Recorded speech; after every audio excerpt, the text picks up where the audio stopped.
Assalamualaikum warahmatullahi wabarakatuh. Saya Siti Khairiyah, NIM 43040200170 akan menjelaskan tentang kemajuan ilmu zaman kontemporer. Perkembangan ilmu di zaman kontemporer meliputi hampir seluruh bidang ilmu dan teknologi. Ilmu-ilmu sosial seperti sosiologi, antropologi, psikologi, dan politik, serta ilmu-ilmu ekstra seperti fisika, kimia, dan biologi, serta aplikasinya di bidang teknologi rekayasa genetika, informasi dan komunikasi, dan lain-lainnya. Dalam konteks ini, merupakan era tahun-tahun terakhir yang kita jalani hingga saat ini sampai sekarang.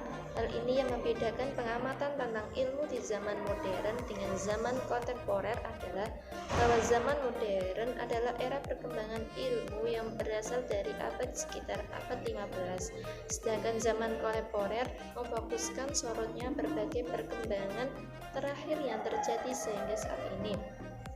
Perkembangan ilmu di zaman kontemporer berarti menggambarkan aplikasi ilmu dan teknologi dalam berbagai sektor kehidupan manusia. Itulah salah satu karakteristik utama ilmu di zaman kontemporer yang dalam kerangka umumnya sekaligus menjadi persamaan sifat perkembangan ilmu zaman kontemporer. Hal ini tidak saja terjadi di lapangan ilmu eksakta, tapi juga ilmu sosial dan juga keagamaan. Contoh perkembangan ilmu zaman kontemporer. Yang pertama, santri, priai, dan abangan. Dalam kajian ilmu sosial keagamaan di Indonesia, penelitian Clifford Geertz yang dalam versi aslinya berjudul The Religion of Java merupakan satu bahasan yang menarik.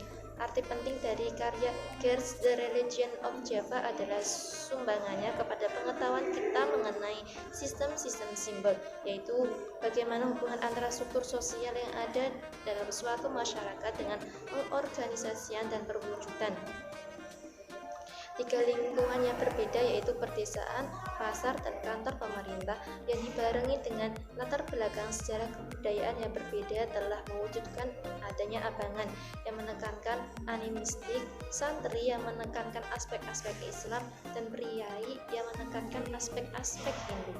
Yang kedua yaitu teknologi rekayasa genetika. Salah satu bentuk perkembangan ilmu zaman kontemporer yang sangat masyhur adalah di bidang rekayasa genetika berupa teknologi cloning. Cloning yaitu suatu teknik untuk mengidentifikasikan dan mengisolasi gen tertentu dari suatu sumber genetik, menggabungkan gen tersebut dengan vektor tertentu untuk mendapatkan DNA rekombinan, kemudian memindahkan atau masukkan molekul DNA rekombinan ke dalam sel atau jaringan inang tertentu sebagai penerima, sehingga diperoleh organisme klon baru yang mampu mengekspresikan sifat yang dibawa oleh gen yang dipindahkan tadi. Contoh yang ketiga yaitu teknologi informasi. Pada tahun 1937, seorang insinyur Amerika yang bernama Howard Aiken merancang IBM Mark VII yang merupakan nenek moyangnya komputer mainframe saat ini. Komputer tersebut menggunakan tabung volume dan elektromekanikal dan bukan tombol-tombol elektronik.